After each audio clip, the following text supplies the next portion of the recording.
Hi student, आज हम लोग पढ़ेंगे बिहाइड्रोहैलोजनीकरण। बिहाइड्रोहैलोजनीकरण क्या होता है? इस प्रक्रिया में ये सेर्जेफ के नियम के अनुसार कार्य करता है।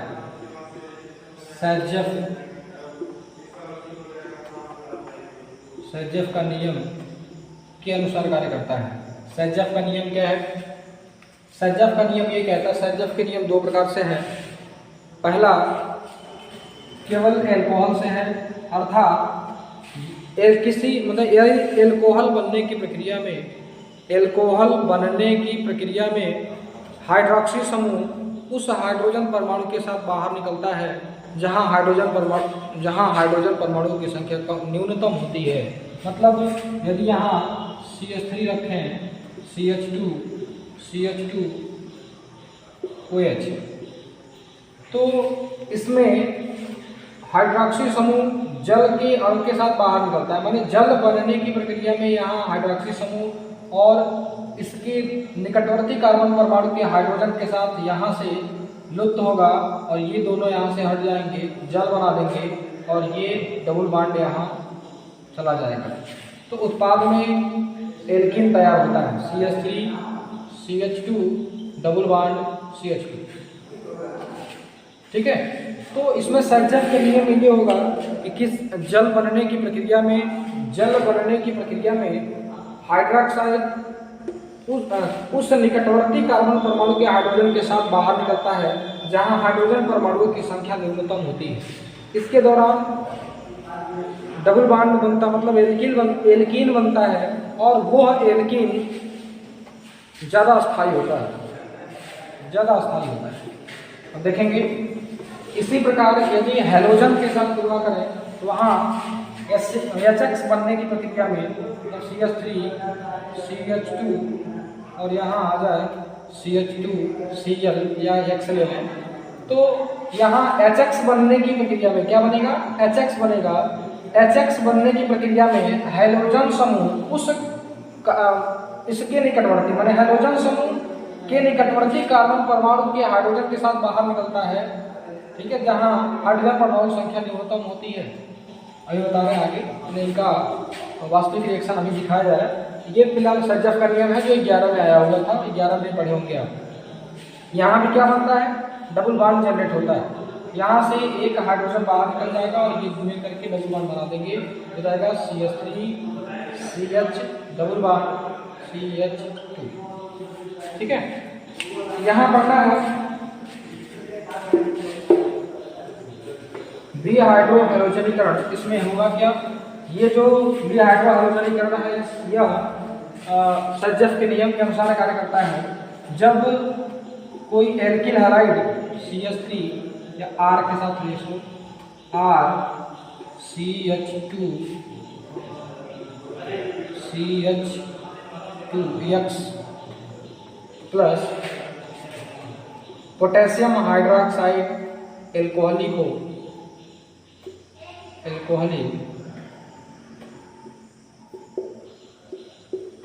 पोटेशियम हाइड्रोक्साइड के साथ जब क्रिया करते हैं तो ये सबसे पहले पोटेशियम और X हैलोजन समूह ये क्रिया करके सबसे पहले बना लेते हैं K+X।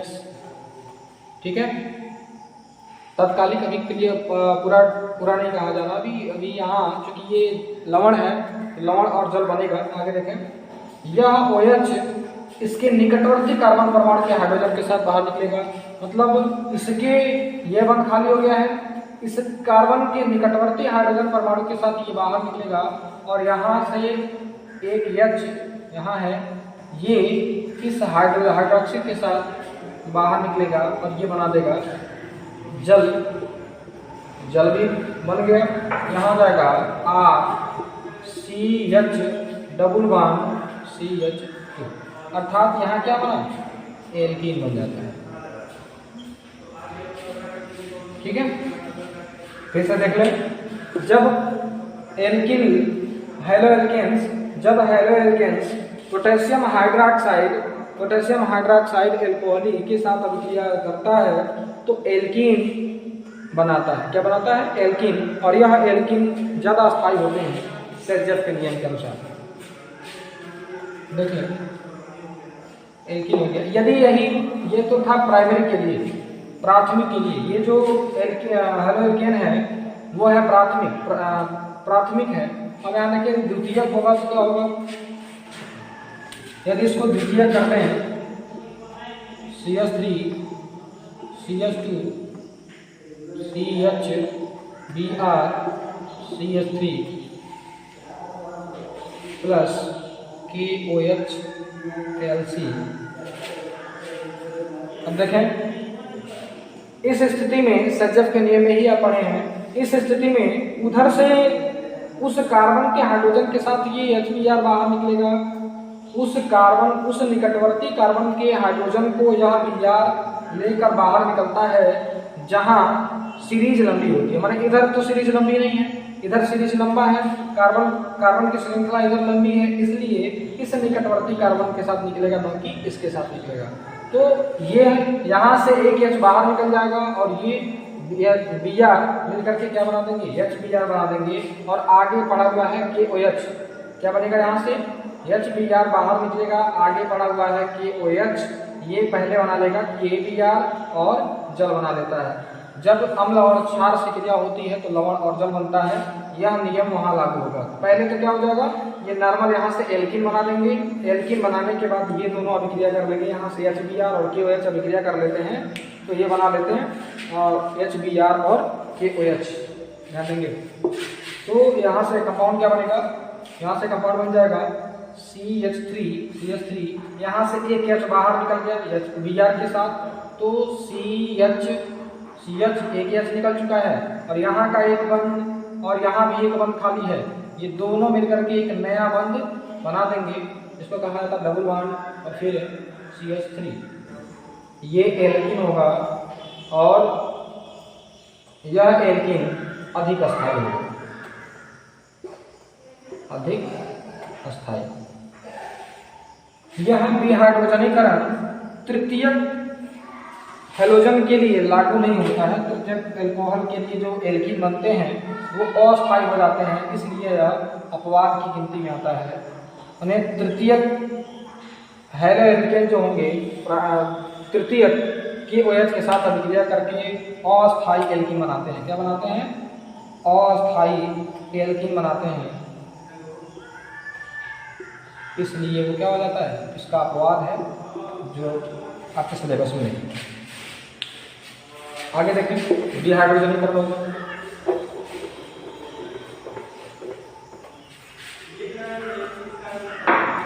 आगे आपको पढ़ेंगे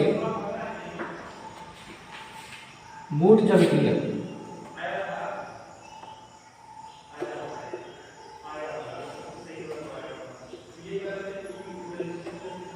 ऊर्ज अभिक्रिया देखें, ऊर्ज अभिक्रिया क्या करता है? ऊर्ज अभिक्रिया RH मतलब हेलोएल्केन कोई भी होगा, उस हेलोएल्केन में सोडियम से क्रिया कराने पर, हेलोएल्केन्स में सोडियम से क्रिया कराने पर एल्केन प्राप्त होता है, एल्केन प्राप्त होता है।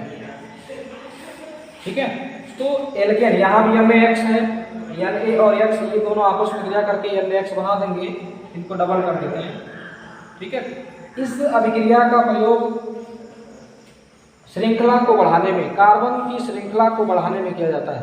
मतलब यदि हेलोएल्केन्स सोडियम से क्रिया करे इथरीय विलयन में, यहाँ ईथर होगा, इथरीय विलयन में, तो क्या बन जाएगा? एल्केन प्राप्त होगा। आप लोग अपने अनुसार यहाँ एथेन प्राप्त कर लेंगे। जैसे CH3X के जगह पे Br कर लें की क्रिया 2Na से करा दें इथरीय विलयन में, तो बन जाएगा CH3 अर्थात एथेन प्लस Na की संख्या। क्लियर? आगे देखें। अभी तक तो हम लोग ये पढ़े कि ये R किस रूप में था? CH3 प्लस के रूप में कार्य कर रहा है। देखने से दिखता है कि CH3 प्लस के रूप में कार्य करता है, लेकिन आगे जो हम पढ़ेंगे कार्बधात्विक यौगिक जो बनते हैं, कार्बधात्विक यौगिक में एल्केन जैसे CH3 ये माइनस के रूप में कार्य करता है, CH3 ये माइनस के रूप में कार्य करता है। तो उसके लिए देखें एक आता है मैग्नीशियम के साथ अभिक्रिया, Mg के साथ क्रिया, क्या होगा इसमें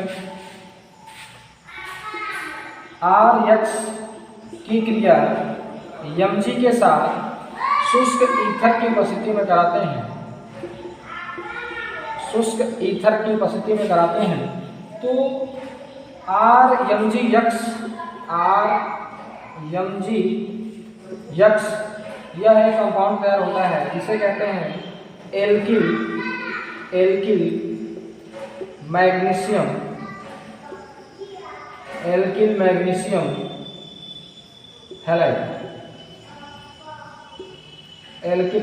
हैलाइड, जो एक कार्बधात्विक यौगिक है, कार्बधात्विक यौगिक है। कार्बधात्विक यौगिक में R नेगेटिव में होता है, R नेगेटिव में होता है, या ये कहें कि R के साथ कोई भी धातु मेटल डायरेक्ट जुड़ा होता है और इनके बीच में जो बंध होता है सहसंयोजक बंध होता है, सहसंयोजक बंध होता है। इस रिएक्शन का खोज ग्रिग्नार्ड ने किया था, इसलिए इसे ग्रिग्नार्ड अभिकर्मक के नाम से जाना जाता है। अर्थात एल्किल मैग्नीशियम हैलाइड कार्बधात्विक यौगिक है जो एक क्या है, ग्रिग्नार्ड अभिकर्मक है, ग्रिग्नार्ड अभिकर्मक है। देखें यदि इसी ग्रिग्नार्ड अभिकर्मक की अभिक्रिया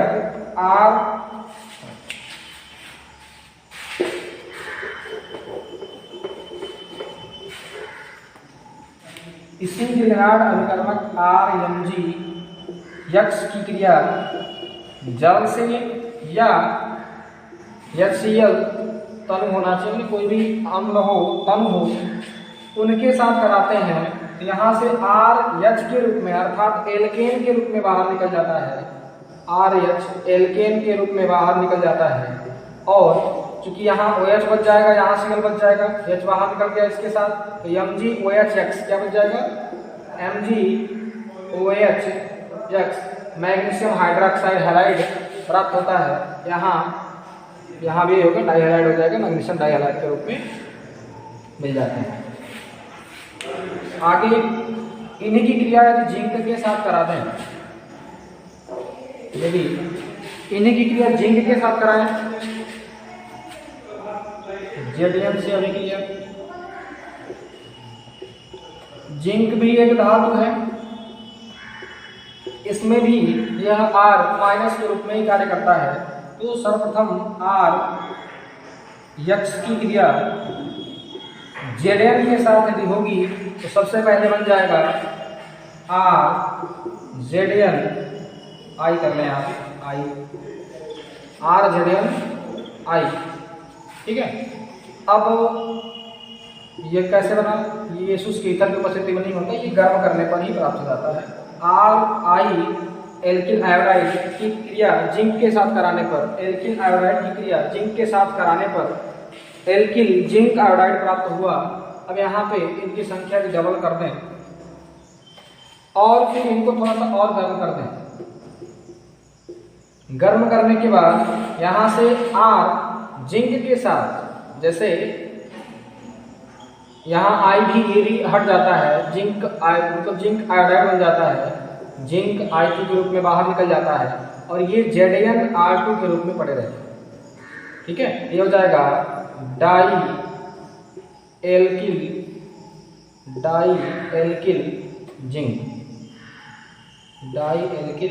जिंक, और ये हो जाएगा जिंक आयोडाइड।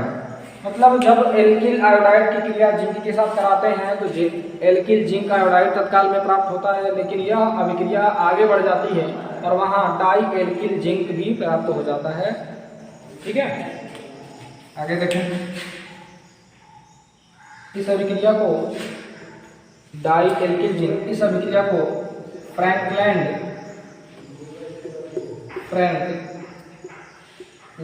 अभिक्रिया के नाम से जाना जाता है।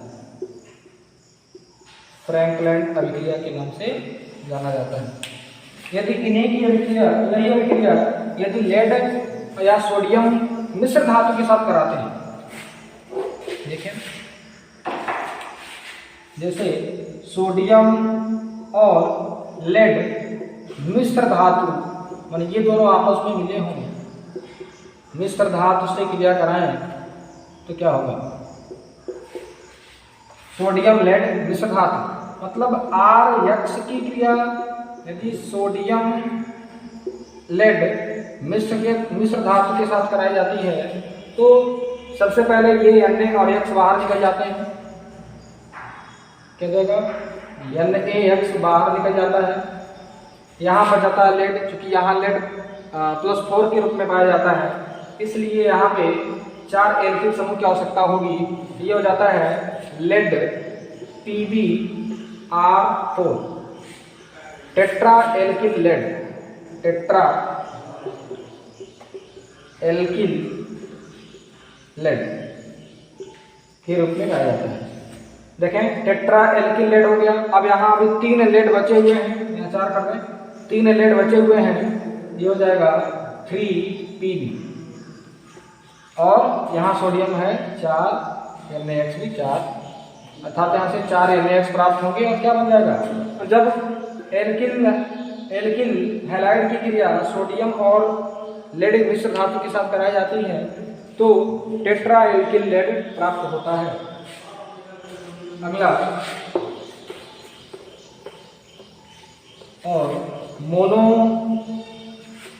एल्किल हैलाइड जिसे कहा जाए, हाइड्रोजन की संख्या के आधार पर इनको कई भागों में बांटा गया है। हाइड्रोजन की संख्या के आधार पर, हाइड्रोजन की संख्या के आधार पर पहले हम लोग मोनो पढ़ते हैं, फिर डाई पढ़ते हैं, फिर ट्राई पढ़ते हैं। तो मोनो का ये लास्ट टॉपिक है आज का, अपचयन। देखें अपचयन का मतलब क्या होता है? अपचयन का मतलब ऑक्सीजन का बाहर निकलना। किसी अभिक्रिया से यदि ऑक्सीजन बाहर निकल रहा है तो वो हो जाता है अपचयन। यदि हाइड्रोजन जुड़ रहा है, हाइड्रोजन अभिक्रिया में जुड़ रहा है, वो भी अपचयन होता है। और इलेक्ट्रॉन का जुड़ना भी अपचयन कहलाता है। इलेक्ट्रॉन का जुड़ना भी अपचयन। ये तीनों केस हैं अपचयन के।